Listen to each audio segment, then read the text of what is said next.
Welcome to another lesson. In this one, we'll be discussing how to de-anonymize Tor, the anonymous network. For those not familiar with this technology, Tor is a free and open source software that allows a user to browse the internet anonymously. Basically, you can almost do anything you usually do in a browser like Chrome, Firefox, Internet Explorer, Safari, but you do it through Tor. And when you do it through Tor, the websites you go to won't know where you came from and who you are. For example, to make this more concrete, Tor browser will not change its size to fill your whole screen because that will allow someone to track you based on the dimensions of your browser. A lot of the so-called dark web can only be accessed using Tor. The dark web is basically part of the internet that is not accessible very widely. For instance, you might have some link that if you send to an ordinary user that's using an ordinary browser and they try to type it and they type it in into their browser and they go to that link, they won't see anything. But then you give the same link to a Tor user and they'll have access to the website.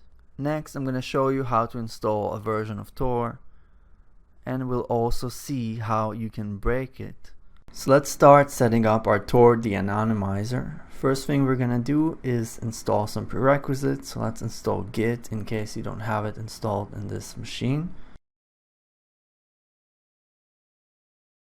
And then clone the repository with the code for the de-anonymizer.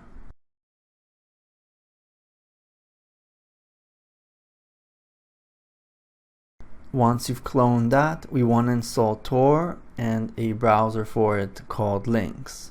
So do sudo apt install Tor Lynx, assuming you have a Linux type device.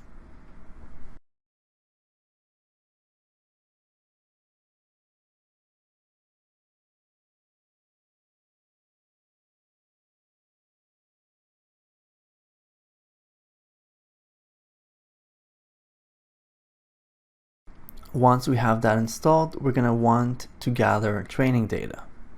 The training data consists of packets captured on the network while running Tor and going to particular websites, which we are going to be able to recognize. Before you can start capturing training data, you want to configure capturing to the correct settings. So take a look at your capture.sh shell file and see where it's capturing from, and then check which interface you should be listening on. So I'm going to run ifconfig after installing some tools that will allow me to do so. And then I'll be able to see the correct interface, and then I'll edit that into my configurations.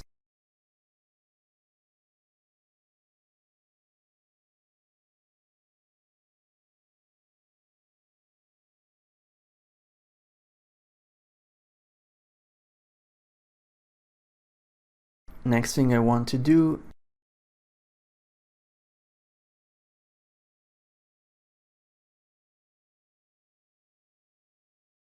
is start gathering training data, and I do this by specifying the line on the left to capture and give it the label DuckDuckGo, and on the right I'm going to actually open up my Tor and go to DuckDuckGo and simulate browsing.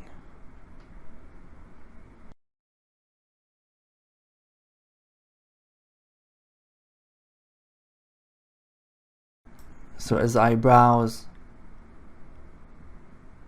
the web pages, packets are being captured, and this will be used as part of the training data.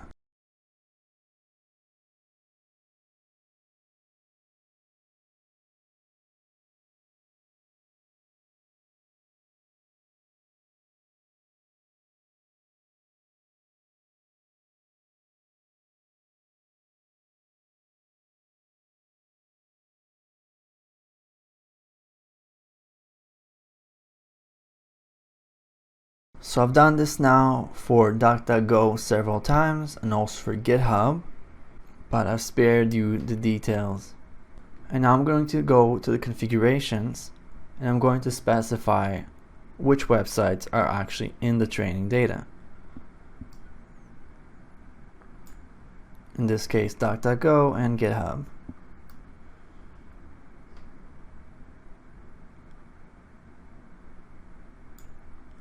Once I've done this, I can run gather and train,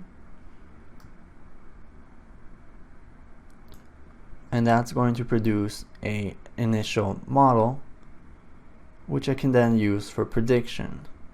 As you can see, accuracy is 50%, which is not great, but then again, the training size is very small. So to improve this model, we'll simply want to increase the training size so it becomes more and more accurate. And then we can use a predict function given someone's captured packet. So in summary, we create a training data set by visiting websites using Tor, training our model on this data, and then we can use it to predict someone's traffic. And even though they're using the anonymous network, we still have a high percentage accuracy of being able to tell what they're actually doing.